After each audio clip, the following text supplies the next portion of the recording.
Praise the lord. దేవునికి మహిమ కలుగును గాక. ప్రతిరోజు క్రమం తప్పక వాగ్దానాన్ని వీక్షిస్తున్న ప్రతి ఒక్కరికి యేసయ్య నామములో ప్రత్యేక వందనములు. సబ్స్క్రైబ్ చేసుకుని అనేక మందికి షేర్ చేసి దేవుని మాటల ద్వారా బలపరచండి.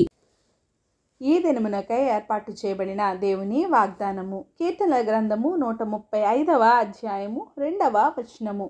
యెహోవా మందిరంలో, మన దేవుని మందిరపు ఆవరణములలో నిలుచుండు వారలారా యెహోవాను స్తుతించుడి.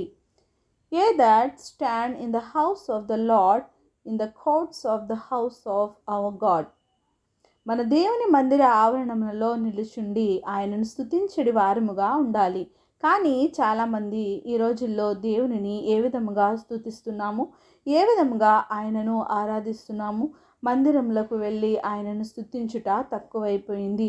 ఏ చిన్న సాకు దొరికినా, చిన్న వంక దొరికినా మందిరమునకు వెళ్ళుట మానివేసి టీవీలలో, మొబైల్ ఫోన్లలో ఏదో ఒక లైవ్ ప్రసంగం వినేసి దేవుణ్ణి ఆరాధించేశాం, దేవుణ్ణి స్తుతించేశాం, ఆయనకి ఇవ్వవలసిన అర్పణలు ఫోన్పేలో చేసేసాం అని అనుకుంటారు. కానీ ఎవరైతే సాకులన్నీ, వాటి పరిస్థితులన్నిటినీ ప్రక్కన పెట్టి, వాటిని విడిచిపెట్టి దేవుని మందిరంలో, ఆయన ఆవరణములలోని, ఆయన మందిర గుమ్మములలోనికి ప్రవేశిస్తారో వారి స్తుతులను, ఆరాధనలను మన దేవుడు లక్ష్యపెట్టువాడు. ఆయనను కలిగి ఉన్న మనము ఆయనను స్తుతించబద్దులమై ఉన్నాము. ఎందుకంటే ఆయన గొప్పవాడు, సమస్త దేవతల కంటే గొప్పవాడు.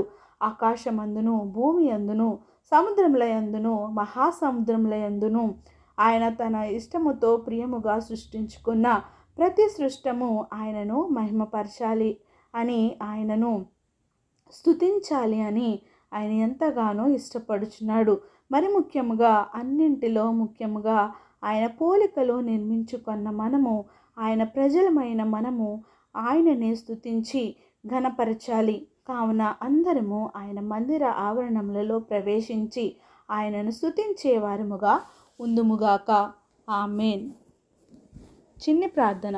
మమ్మల్ని అతిమిక్కిలుగా ప్రేమించిన మా ప్రియ పరలోకపు తండ్రి, మీరిచ్చిన వాగ్దానంకే వందనాలు దేవా. ఈ ఉదయకాల సమయంలో ఎవరైతే ఈ వాగ్దానాన్ని విన్నారో నాయన మరి ముఖ్యంగా నాయన నీ మందిరమునకు ప్రవేశించిన ఆయన, నీ గుమ్మములలో, నీ మందిర ఆవరణములలో నాయన మేము నిలవబడి నాయన మిమ్మల్ని స్తుతించేవారుగా మమ్మల్ని ఉంచండి. మిమ్మల్ని ఆరాధించేవారుగా, మిమ్మల్ని ఘనపరిచి, మిమ్మల్ని మహిమపరిచేవారుగా మమ్మల్ని అందరినీ ఉంచండి దేవా.